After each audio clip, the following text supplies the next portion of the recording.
Category of business. গোটা বাংলাদেশে একটা প্ল্যাটফর্ম রয়েছে ফ্রিল্যান্সিং এর জন্য, এবং অনেক যুবক, অনেক মেয়েরা, অনেক ছেলেরা ফ্রিল্যান্সিং এর কাজ করে। এরকম যুবক যুবতী আছে না নাই?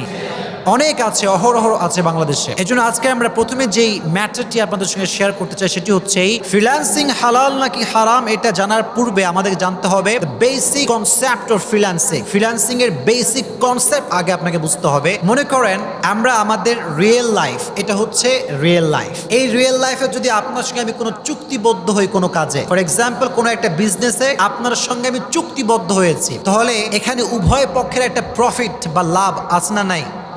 এই যে প্রফিটটা আপনি আমার থেকে নিচ্ছেন, আপনার থেকে আপনি দিচ্ছেন, এটা যদি আপনি অনলাইনে করেন এটাকে বলে ফ্রিল্যান্সিং। এটাকে বলে কি? ফ্রিল্যান্সিং। ফর এক্সাম্পল আপনার একটা দোকান আছে, আপনার একটা কি আছে? দোকান আছে, অথবা আপনি একজন শিক্ষক, অথবা আপনি একজন প্রতিষ্ঠানের হয়ে কাজ করছেন। এই যে বিজনেস, এই যে জব আমরা রিয়েল